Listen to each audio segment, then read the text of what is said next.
It's up to you. Here is the choice. Worship me alone or ascribe partners to me. But know the consequence of your actions. Know that your choices have consequences.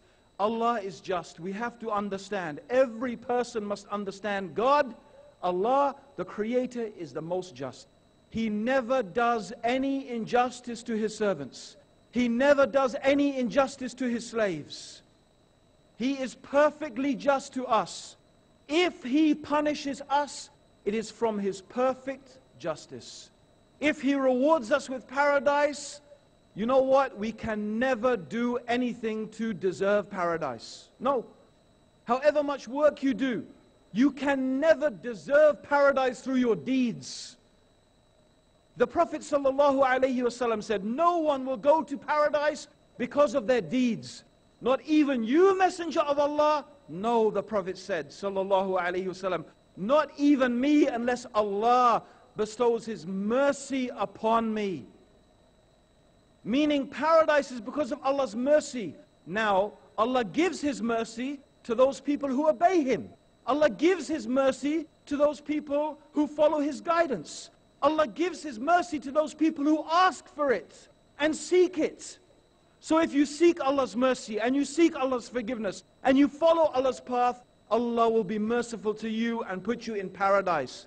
But if you rebel and you deny Allah and you insult Allah and you choose to live a life of disobedience to God, then the criterion according to Allah of what is good and what is evil, of what is right and what is wrong, of what is the good manners and the bad manners, is whether you obey Him or not. That is the criterion that Allah has sent down. He is the creator of the heavens and the earth. He is the one who decides from His wisdom and His knowledge. So this is Allah, the merciful, the just.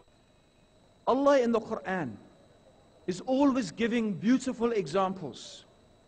Beautiful examples for a person who has intellect, who can think, to understand by them the truth of what He has revealed.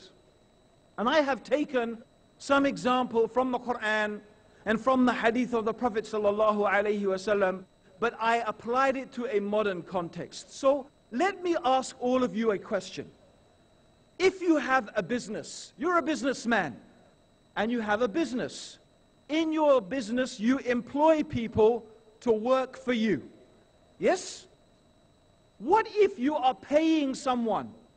You're paying them money to work for you, and then you discover all the time you are paying them, that time they were using to actually work for someone else.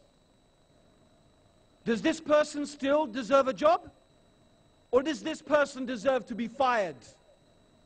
Okay, there's no doubt. This person deserves to be sacked, to be fired.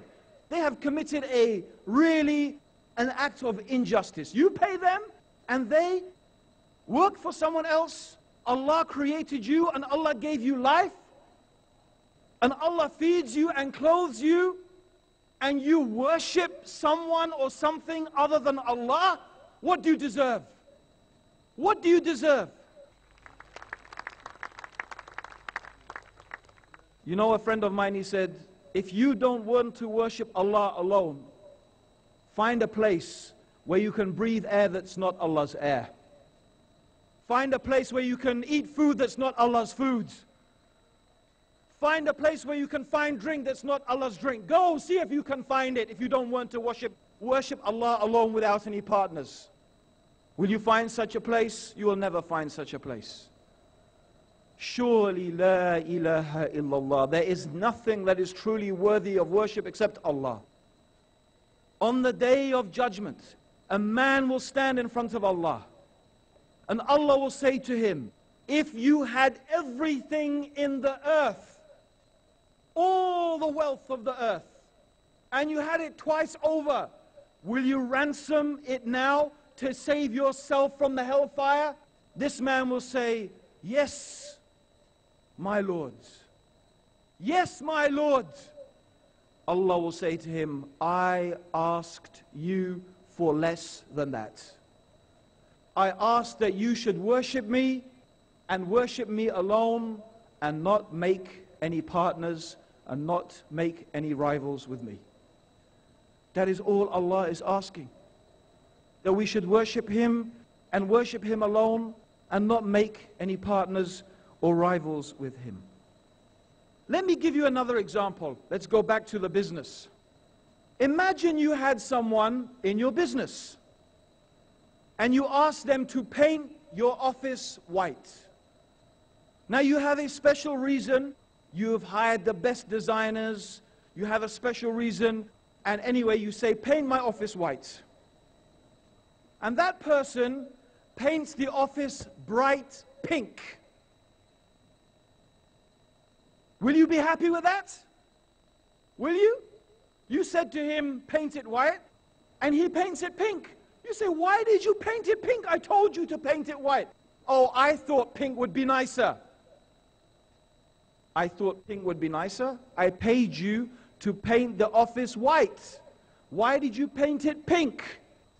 This is the example of the person who works for Allah, believes in Allah, but they don't worship Allah the way that Allah told them. They think they can invent their own way to worship Allah. They can invent their own religion. Do you think Allah will accept that from them? Certainly you will never accept that. You will never accept that from anybody. Except maybe you are ignorant. But Allah is not ignorant. Allah knows what He wants from us. He knows what is best for us. When He commands us, it is possible that I as a boss could make a mistake and the painter might know better than me. This is not possible with Allah. Allah, it is impossible that Allah will guide us with anything except the truth and what is best for us. So how then will you expect a reward from Allah and blessings from Allah when Allah commands you with something and you do something different? This is the example of the person who believes in God, in Allah, but they worship Him any way they fancy. Let me give another example of the business. Imagine in the business, you decide, I am going to now restructure the business. I need a new management team, and I need some new rules in place in order to help us keep up with present-day technology. So you send a new manager, and the new manager gives new instructions about how everyone should behave in the office, what are the new rules in the office, what is the new way of behaving. Imagine half the people in the office say, no, we're not going to follow the new rules, we're going to stick with the old rules that were there before. Do you think you would accept this from your people? Would you accept that from them? Would you? I don't think so. And imagine these people who said, no, we're going to follow the old management system. We're going to follow the one that came before. We don't want this new one. Even though the boss has sent the manager to re-implement it. No.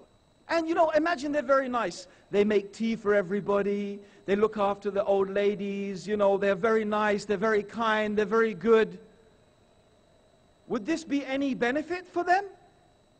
Would it do anything for them? No, in fact, you may even consider these people to be more troublemakers. At least if they were, rebelling and open and they were saying, no, we're not going to do it, but they're being nice and they're trying to bring everyone to their point of view. We're going to try and get these people who follow the new management system to come back to follow the old one which the boss has cancelled. Can you guess what this is the example of? This is the example of Allah sending a new prophet. And the new prophet has come with a new book and a new religion. But the people say, no, I'm going to stick with that old book and that old religion that was sent before. And they even try and bring the people out of Islam back to Christianity or Judaism, a'udhu billah. Is this good or is this evil? You tell me in the sight of Allah, do these people deserve His reward or do they deserve His punishment? You just have to look into your own life. You just have to be sensible. And you see the example is there before you.